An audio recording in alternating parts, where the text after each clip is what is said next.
Hello students, how are you? Hope you all are fine. आज हम 19 अप्रैल 2021 की class 5th की वर्कशीट नंबर 13A करने जा रहे हैं। आज हमारी पाठ्य पुस्तक रिमझिम की वर्कशीट आई है और पाठ है हमारा राख की रस्सी। तो वर्कशीट स्टार्ट करने से पहले सभी बच्चे यहाँ अपना नाम, यहाँ सेक्शन और यहाँ अपनी टीचर का नाम लिखेंगे। ठीक है, तो आइए पढ़ना स्टार्ट करते हैं। नमस्कार बच्चों, आइए आज हम अपनी किताब के पहले पाठ राख की रस्सी को बोलकर पढ़ते हैं और जानने की कोशिश करते हैं कि क्या राख की रस्सी सच में होती है।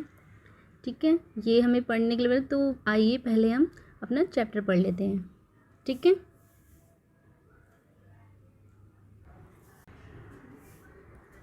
पाठ 1 राख की रस्सी। लोनपुगार तिब्बत के 32वें राजा सोनंगसेन गाम्पो के मंत्री थे। वे अपनी चालाकी और हाजिर जवाबी के लिए दूर दूर तक मशहूर थे। कोई उनके सामने टिकता ना था। चैन से ज़िंदगी चल रही थी, मगर जब से उनका बेटा बड़ा हुआ था उनके लिए चिंता का विषय बन चुका था। कारण यह था कि वह बहुत भोला था। होशियारी उसे छू कर भी नहीं गई थी। लोनपुगार ने सोचा, मेरा बेटा बहुत सीधा साधा है, मेरे बाद इसका काम कैसे चलेगा। तो एक दिन लोनपुगार ने अपने बेटे को 100 भेड़ें देते हुए कहा, तुम इन्हें लेकर शहर जाओ, मगर इन्हें मारना या बेचना नहीं, इन्हें वापस लाना 100 जो के बोरों के साथ, वरना मैं तुम्हें घर में नहीं घुसने दूंगा। इसके बाद उन्होंने बेटे को शहर की तरफ रवाना किया। ठीक है, आगे। लोनपुगार का बेटा शहर पहुंच गया, मगर इतने बोरे जौ खरीदने के लिए उसके पास रुपए ही कहाँ थे। वह इस समस्या पर सोचने विचारने के लिए सड़क किनारे बैठ गया, मगर कोई हल उसकी समझ में ही नहीं आ रहा था। वह बहुत दुखी था। तभी एक लड़की उसके सामने आ खड़ी हुई। क्या बात है, तुम इतने दुखी क्यों हो? लोनपुगार के बेटे ने कहा, अपना हाल कह सुनाया।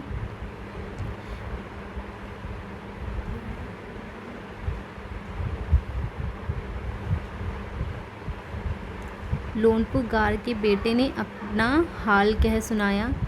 इसमें इतना दुखी होने की क्या बात?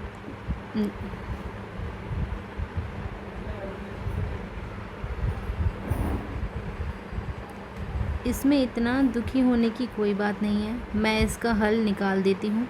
इतना कहकर लड़की ने भेड़ों के नेक्स्ट पेज, एक मिनट, भेड़ों के बाल उतारे और उन्हें बाज़ार में बेच दिया। जो रुपए मिले उनसे जौ के 100 बोरे खरीदकर उसे घर वापस भेज दिया। लोनपुगार के बेटे को लगा कि उसके पिता बहुत खुश होंगे, मगर उसकी आपबीती पर उन्हें ध्यान नहीं दिया। वे उठकर कमरे से बाहर चले गए। दूसरे दिन उन्होंने अपने बेटे को बुलाकर कहा, पिछली बार भेड़ों के बाल उतारकर बेचना मुझे ज़रा भी पसंद नहीं आया। अब तुम दोबारा उन्हीं भेड़ों को लेकर जाओ, उनके साथ जौ के 100 बोरे लेकर ही लौटना।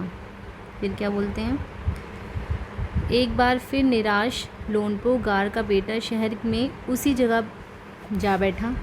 ना जाने क्यों उसे यकीन था कि वह लड़की उसकी मदद के लिए ज़रूर आएगी, और हुआ भी कुछ ऐसा ही। वह लड़की आई, उससे उसने अपनी मुश्किल कह सुनाई।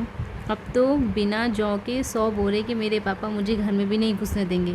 लड़की सोचकर बोली, एक तरीका है। उसने भेड़ों के सींग काट दिए। उन्हें बेचकर जो रुपए मिले उनसे 100 बोरे खरीदे। बोरे लोनपुगार के बेटे को सौंपकर लड़की ने उसे घर भेज दिया। आगे, भेड़ों और जौ के बोरे पिता के हवाले करते हुए लोनपुगार का बेटा खुश हुआ। उसने विजयी भाव से सारी कहानी कह सुनाई। सुनकर लोनपुगार बोले, उस लड़की से कहो कि हमें 9 हाथ लंबी राख की रस्सी बनाकर दे। उनके बेटे ने लड़की के पास जाकर पिता का संदेश दोहरा दिया। लड़की ने एक शर्त रखी, मैं रस्सी बना तो दूंगी, मगर तुम्हारे पिता को वह गले में पहननी होगी। लोनपो गार्ड ने सोचा ऐसी रस्सी बनाना ही असंभव है, इसलिए लड़की की शर्त मंजूर कर ली। अगले दिन लड़की ने 9 हाथ लंबी रस्सी बना ली, उसे पत्थर के सिल पर रखा। 1 मिनट, उसके और जला दिया। रस्सी जल गई मगर रस्सी के आकार की राख बच गई। इसे वह सिल समेत लोनपो गार्ड के पास ले गई और उसे पहनने के लिए कहा। लोनपो गार्ड रस्सी देखकर चकित रह गया।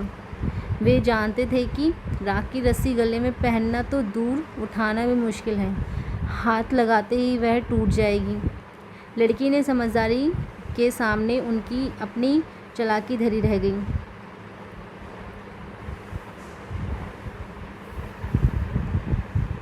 लड़की की समझदारी के सामने उनकी अपनी चालाकी धरी रह गई।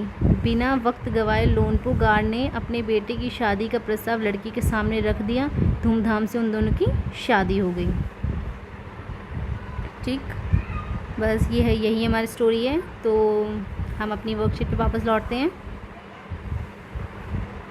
यहाँ क्या करना है हम इसमें पहले पढ़ लेते हैं।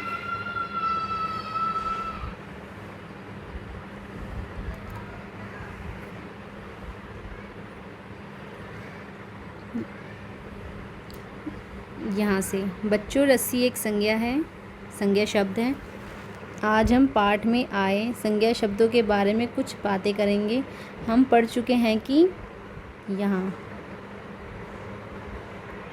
संज्ञा क्या है, किसी व्यक्ति, वस्तु, स्थान या भाव के नाम को संज्ञा कहते हैं। चलिए हम संज्ञा के भेदों के बारे में पढ़ते हैं। ये संज्ञा के भेद हैं, ठीक है। एक व्यक्तिवाचक, जातिवाचक और भाववाचक। व्यक्तिवाचक जैसे नाम हो गया, मोहन, शेर, केला, दिल्ली, बाज़ार, ठीक है। और जातिवाचक जैसे जानवर, फल, शहर, अनाज आदि। और भाववाचक मोटापा, अच्छाई, बचपन, चालाकी आदि,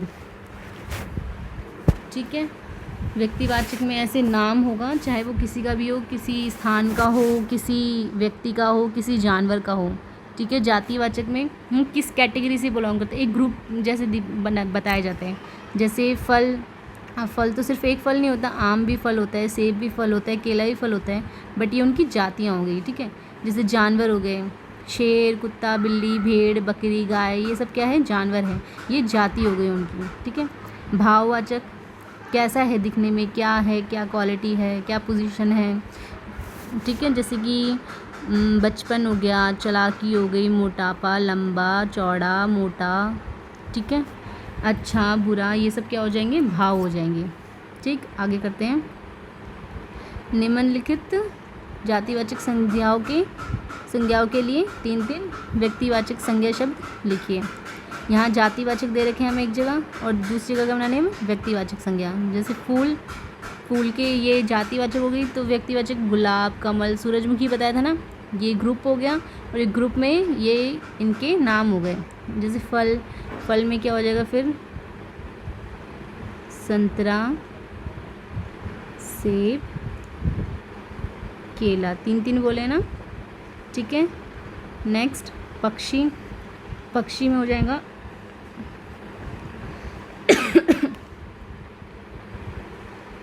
कबूतर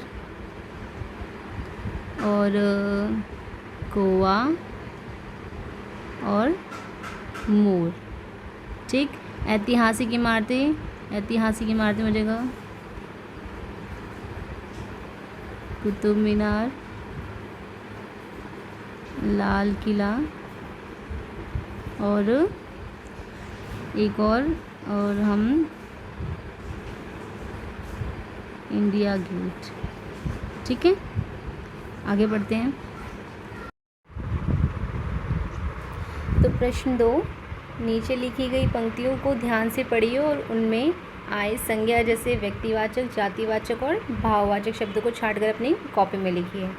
तो 1 मिनट, मैं व्यक्तिवाचक के लिए रेड पेन यूज़ करूँगी, जातिवाचक के लिए ऑरेंज, और भाववाचक के लिए मैं यूज़ करूँगी ग्रीन पेन यहाँ पे, ठीक है।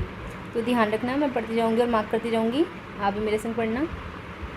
लोनपो गार्ड लोनपोगार क्या होगा हमारा व्यक्तिवाचक संज्ञा। तिब्बत के राजा, तिब्बत भी क्या होगा हमारा व्यक्तिवाचक संज्ञा। के राजा, राजा क्या होगा हमारा जातिवाचक संज्ञा। ठीक है, राजा। सोनंगवेनसेन, सोनंगसेन क्या होगा हमारा, ये भी होगा व्यक्तिवाचक संज्ञा। सोनंगसेन। गाम्पो के मंत्री, मंत्री क्या होगा हमारा, मंत्री होगा हमारा जातिवाचक। ठीक है। एक दिन लोनपोगार ने अपने बेटे को 100 भेड़ें, वैसे बेटा क्या होगा, बेटा भी क्या होगा हमारा जातिवाचक होगा। ठीक है। और भेड़े क्या होगा, भेड़े भी होगा हमारा जातिवाचक। देखकर शहर भेजा, शहर क्या होगा हमारा, शहर होगा जातिवाचक। शहर में उससे एक लड़की, लड़की क्या होगी जातिवाचक मिली, जिसने लोनपोगार के बेटे की मदद की। जो मैंने ऑलरेडी टिक कर दिया, मैं दोबारा उनको टिक नहीं कर रही हूँ। ठीक है। लोनपोगार उस लड़की की समझदारी, समझदारी क्या होगा हमारे यहाँ पे भाववाचक, भाव दिखा रहे ना कैसी हो, समझदार। और मदद भी हमारा समझदार होगा। सब मैं पीछे लगाना भूल गई थी। को परखना चाहते थे, इसलिए उन्होंने उसे राख की रस्सी, रस्सी क्या होगा हमारा व्यक्तिवाचक। ठीक है। बनाने को कहा। लड़की ने अपनी समझदारी से राख की रस्सी बना दी। लड़की की समझदारी के आगे उनकी चालाकी, चालाकी क्या होगा भाववाचक, चालाकी धरी रह गई। ठीक है। तो बस यही था। और अभिभावक के लिए सुझाव है, अपने आसपास की वस्तुएं, व्यक्तियों के नाम बोलिए व बच्चे से खेल खेल में पूछे कि ये नाम व्यक्तिवाचक है या जातिवाचक। तो हमारी वर्कशीट यहीं फिनिश होती है। Thank you. खेल खेल में